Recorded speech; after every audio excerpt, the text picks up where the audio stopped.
Hoopheads podcast is brought to you by Head Start Basketball. Hello and welcome to episode 2 of the Hoopheads podcast. Today, I'll be interviewing Coach Jason Sunkel to hear a little bit about his background and some of his memories from attending Head Start basketball camps earlier and now transitioning into becoming a coach here with us at Head Start Basketball. So Jason, let's start out with what's the one thing or maybe multiple things that you remember most about attending Head Start basketball camp when you were a kid? I remember a lot of different things about Head Start, but I think primarily just the joy that both the coaches and all the kids that were there seemed to have when they were at Head Start. I have so many stories. The coaches there were great. I couldn't tell you any of their names other than yours, obviously, but I just remember going. I really remember, I think it was my third grade year. We were at Center Middle School, and I originally had only signed up for like one session. And I think I ended up going to all 4 because that was before you were doing like the older kids camps. So it was just we do older kid camps now. We're like it's only 5th, 6th, and 7th graders. But back then, coach just did 4 like open camps, and I'm pretty sure I ended up, instead of just doing one, I was like, hey Mom, can I just stay for the afternoon session? And we went to get food in between, and then she's like, okay, that's fine. And then I was like, at the end of the week, hey, can I go next week? And I ended up going because I just had so much fun. You were definitely one of the very first people to be a multiple session attender. And in those days, it's funny because, like you said, different from how we do it now, where 4 sessions spread across 4 weeks.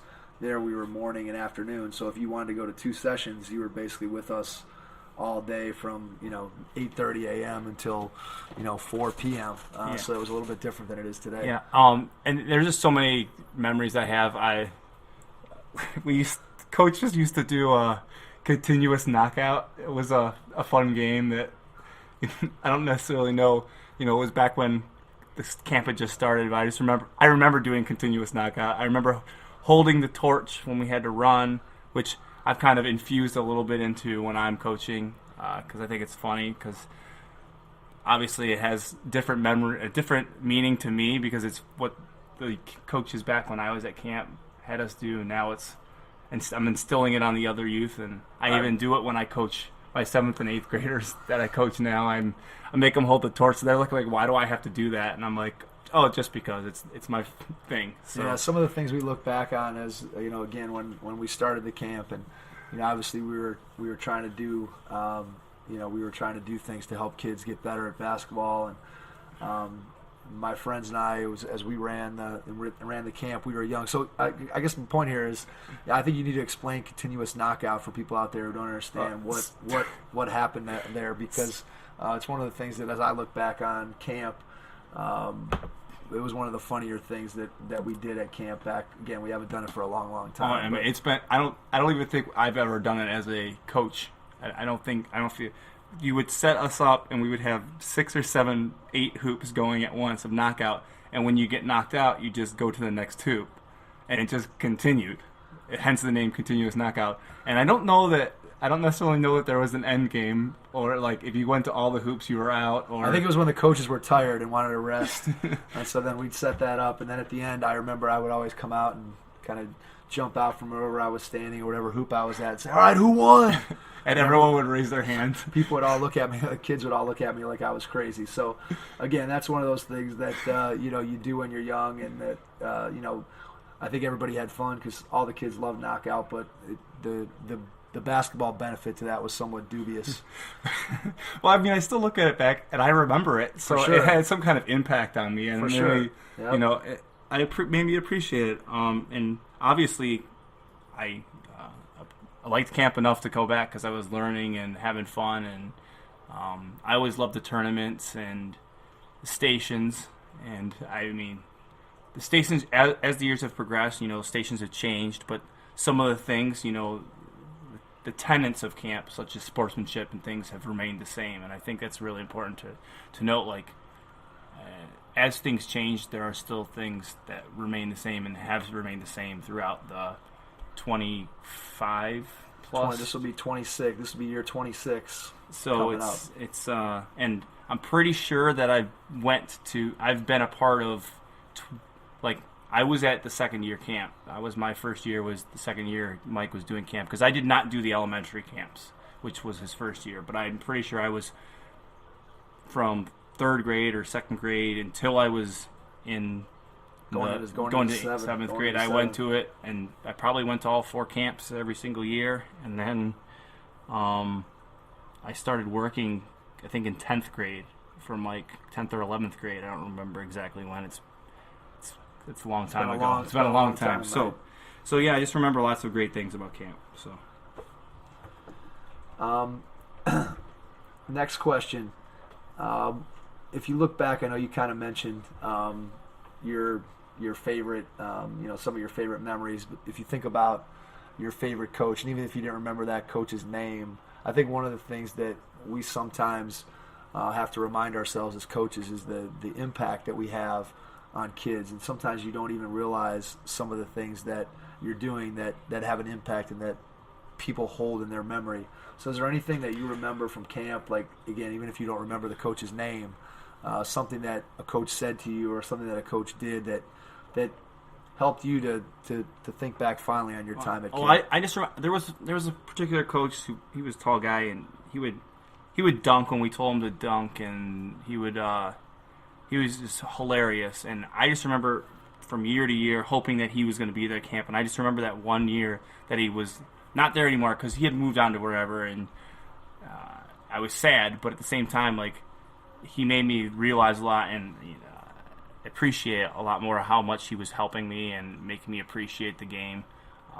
And it's always funny because I'm 6'3", I'm not supremely athletic, and I can't dunk, but every year at camp I somehow get talked into trying to dunk, and I'm just trying to get. At this point, I think it's happened 3 or 4 times because I'm just not quite there. Especially in getting up in age, and I don't really jump nearly as. I didn't jump high to begin with. Just kind of yeah, the person sitting next to me here is not. Thank goodness no one's ever chanted at me to dunk. So whenever they do, I usually try to jump up and touch the net or jump up and do a layup or something. But he would do it for us, and he would dunk 6, 7, 8 times, and he was always coaching. I do remember this now. He was always coaching the rebounding station, I think your coach you're referring to was Jermaine Sheffield, who was a basketball player at Strongsville, and then he ended up going to Eastern Michigan. Yeah. But I remember specifically he would coach rebounding, and he would yell at us to box out better because we weren't boxing out the right way, the way he was showing us, and then he would demonstrate how we were supposed to do it. And it was just I just remember him having a big impact, and I think it was probably primarily because he was tall, and at that age I was tall for my age, so I thought I related to him in a specific way, and his sense of humor also got me too. So yeah, for sure. I think that's one of the things as I look at how you put together a good staff is you want to have some coaches who are very strong in the technical aspects of basketball, and certainly we have coaches that have an extensive basketball background. And then I also love it when we have high school and college kids who maybe don't bring the same level of basketball technique and ability to teach, but they definitely bring an ability to relate to the kids in a way that adults just don't. So it's just a different interaction. So when you have both on a staff, I think that makes the camp strongest. So I'm going to jump in here and share something that I remember about having you at camp, and I don't think I've ever shared this story with you. But the last year when you were going to be in 7th grade, and I think it was the very last session of camp that you attended, I think that was the session of camp that you won the camp Legacy MVP award. And it's not to say that you weren't deserving, because you were, but the thing that I remember about it is because you had come to camp for so many years and been there so many times, you were one of those kids that I felt like I had really gotten to know. And I remember, and I still do this occasionally, is I'll be standing up in front of the group talking about this is the person who's going to win the trophy, and here's what they did, and this is what the trophy's all about. And then as I'm doing it, I'll find myself almost choking up a little bit, and finding myself getting a little misty-eyed as I'm calling the kids up to come and get their award. And I can still clearly remember doing that when I called you up, again, just because of the connection that I felt with a kid, again, who had been there so many times with us and that I knew well. So it was gratifying to see. It was gratifying to see you get that and earn that award. So I don't think I've ever shared that with you, but again, it's just something those are great memories for me when I think about the kids that have come through and have won trophies, and every year I keep track of who those kids are. It's just fun to look back on the names of the kids who have won and think about what the memories are. I do want to say something. It never ceases to amaze me. Two things about Coach Mike that I remember distinctly at camp is, him knowing all the kids' names is after day one. Like, I'm a teacher too, so I get like trying to learn the kids' names really quickly. He now go get 100 kids. Now I know a lot of the kids he knows through other things and whatever, but he'll have 100 kids' names done on day one. And I'm sitting here like, I just want to remember my 15 that I have in my starting group, starting station. It always amazed me. And the other thing that amazes me, and it still amazes me today, is his spiel at the beginning of camp. I don't know, as far as I can remember, you could like record that speech and then record it like from 5 years ago, and it's the same, but it's just so perfect, and it always rings true to the campers. And I think, camp changes, everything changes, the order doesn't necessarily always the same thing, the kids aren't always the same, the staff isn't always the same, but the consistent is always the way that Mike handles himself and conducts himself, and the way that his speech is never, like, I hear it and I could almost recite it. I'm not going to, but I could recite it. Please don't. But it's just amazing to me, like, how perfect it is. It just sets the tone for camp, and it sets the camp up for success every single time. So I won't address that point, because that's just something that I think you do, because, again, it's something that I've developed over time that, again, like Jason just said, how do you know all the names? How do you remember the names? And what's the trick? What's the secret to remembering all the names? And my honest answer is there really isn't a trick. What I do on that first day is I just keep asking the kids over and over again, what's your name? And I put my hand on their head and I look them in the eye and I try to put their face to their name, and then I just keep saying their name as they're at my station or as I'm walking around to different stations and seeing what's going on at each one, and I try to use all those kids' names. And by day 2, there's usually 2 or 3 kids that, for whatever reason, I struggle with, and then by day 3, I've usually got however many kids we have at the camp, I've got their names down. And I just think it's something that it's important to me for a number of reasons. The first reason is just it makes a kid feel good when you say their name, when the kid walks into camp or when they're doing something, and I can say, hey, Joey, nice job, as opposed to saying, hey, you, nice job. Yeah. It just makes a huge difference in the life of a kid. And then it's also just something that I think if you're a parent and you come through the door with your child and the people who are there know your kid's name, it definitely makes you feel like there's a stronger connection and a bond between the coaching staff and the kids there. So it's one of the things that I'm really proud of. It's not necessarily a special talent. I think it's just something that I work hard because it's important to me. So I appreciate that, Jason. That's something, again, that I take a lot of pride in, and I think it's something that sets apart what we do from other people out there. All right, going on to another question for you. So you are the father of 2 young boys, and you're not quite yet into the sports parenting age. So as you look forward to the years when your boys are going to grow up and start getting involved in sports, what are the things that what's the thing or things that you're looking forward to as you become a sports parent? I think this is a tough question for me, because, I think I both really look forward to it, but I also dread it because I know how tough it is to be especially because I'm a coach and I work with kids all the time.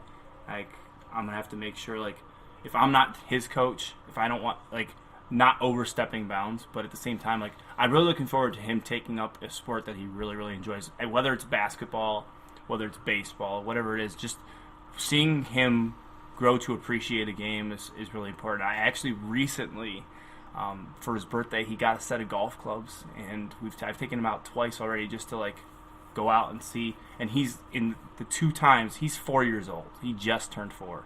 in the 2 or 3 times I've taken him out, I've already seen so much growth, and I'm like, am I expecting him to be great at golf like next week? No, I'm not. But at the same time, like I've seen him, he's listening to me.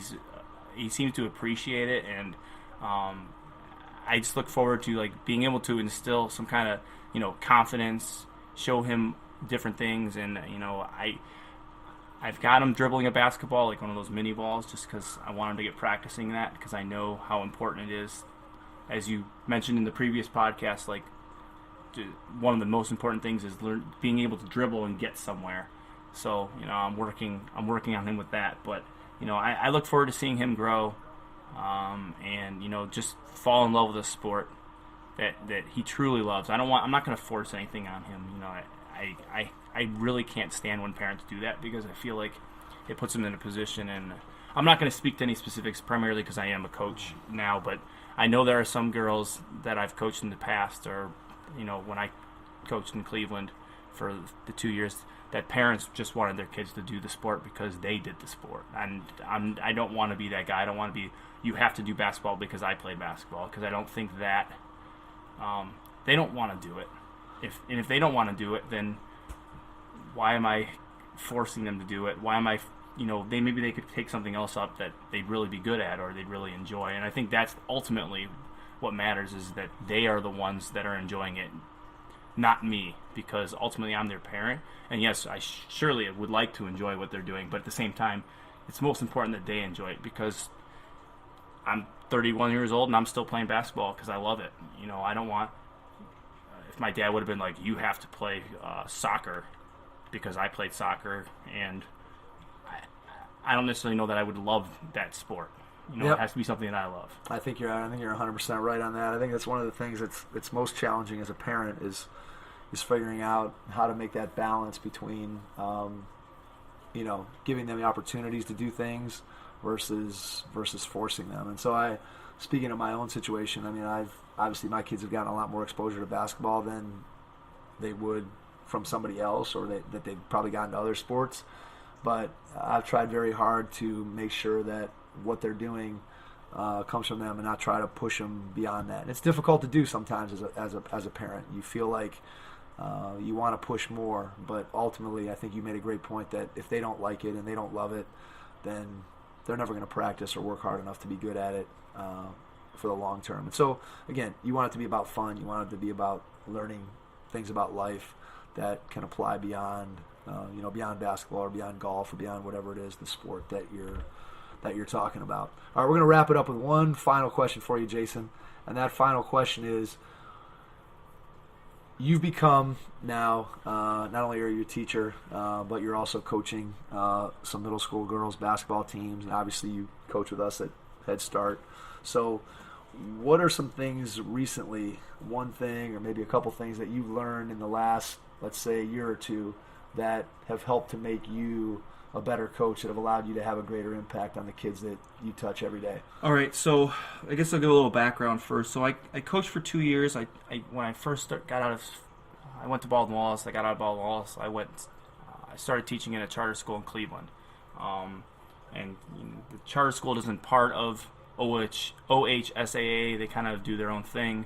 So we had like some small club. It was like a club team, and it was, there was like 8 to 10 kids, and it was like 4 teams. So it wasn't even like, we got real referees, we played games, but it wasn't like a real thing. Yeah. So then when I got a job at Olmsted Falls, I'm just wrapping up my 3rd year, 3 years ago, and I got asked 2 days before the season, because they had enough girls for an A and a B team, which they hadn't previously had enough. So they were like 2 days before the season started, they'd already done tryouts. They're like, hey, would you like to coach a team? I'm like, sure. And that year was very trying because I didn't have any. I had 6 girls on my team. I had 1 girl who was in concussion protocol all season. so I had something new that wouldn't have happened 10 years ago. Yeah. Sure. So I had, I had 7 girls on my roster, but pretty much all year I only had 6. And I was coaching an 8th grade team, and 4 of the girls were 7th graders and 3 were 8th graders. So, one thing I've learned is developmentally, 7th grade is very different than 8th grade for both boys and girls. Because I coached boys this past season as well as girls. So I coached both, but I learned a lot about that. I also learned that you can only control what you can control, and you can't sweat the small stuff, specifically coaching kids, because I know, like, for example, I got my first year coaching, I had grand ideas of how things were going to go, and we're going to be, I only have 6 girls, but we can win every game, or we can go out there. But I think setting realistic expectations and making sure that you grow from the beginning of the season to the end of the season as a team, you get the players to grow individually, and really work hard. Really is the most important thing, I think, is working hard. And we can't just show up and expect to do great things. We have to work hard to do it. And I know this question wasn't asked, but looking back on my career, I probably didn't work very hard. And by probably, I know I didn't work very hard, because I thought, I was really, really good, and I wasn't really, really good when I was 4th, 5th, 6th, 7th grade. I thought I was better than I was. By the way, that's a disease that afflicts many people out there, unfortunately. I think it's actually worse now than it was when I was in school. I can even say, speaking to my, I've coached for 5 years, 6 years. I specifically, when I coached in Cleveland, I had kids that thought that they should be shooting 3-pointers all day, and they should be starting, and they couldn't even hit the rim. They couldn't hit the backboard. They were chucking air balls. Yeah, I think that's I think what you're saying is, and what I'm hearing you say is that setting realistic expectations for your team, but also your players, of what they can and can't do, and that's one of the things that sometimes it's having those honest conversations with kids about, look, this is what you can do, this is what you can't do. This is an area where I see you can grow, and then that goes back to the second part of your answer, which is, hard work. Hard work is how you get from where you are now, which may not be the role that you want, to how do you get to the role that you'd like to have. Well, it takes work to do that. And so one of the things that, again, we try to instill as part of Head Start basketball is that, it does take work. The game should be fun, but if you really want to be good at it, you also have to work at it. It doesn't come by accident. So I think those are 2 great points that you shared with us. And one other thing, too, to kind of go along with that, is that I think this past the boys' season, I had a parent volunteer to tape the games, and just having the ability to show the kids, like, you think you can do this, but look at this play. What could have you done better? And I think that's a whole new ball game with, like, all the games being taped. And, like, the day after a game, I would spend half of practice and watching tape, and I would go back and watch the tape and see, like, what could have we done differently here, and just breaking it down little by little for the guys. It really, really helped big time. So I think that's one thing that's going to continue to grow, especially, we could talk about NBA. They've been doing that for years, obviously, but at the middle school level, at the high school level, it's only been, realistically, 5, at most 5. If you think about companies like Crossover or Huddle that, have the ability, you send them game tape and they're able to break it down play by play, player by player, action by action. Certainly that technology has taken off in the last couple of years.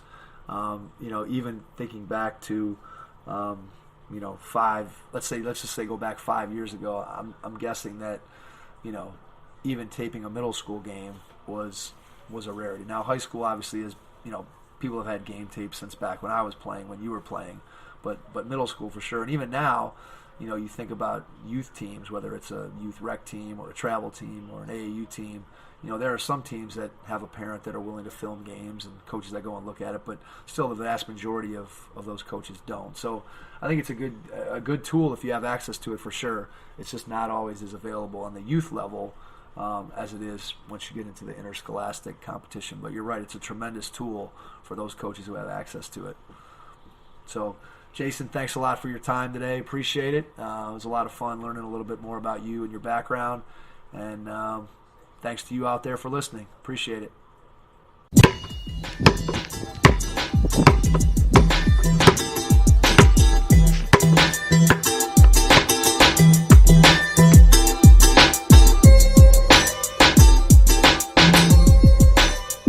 The Hoop Hoopheads podcast is brought to you by Head Start Basketball.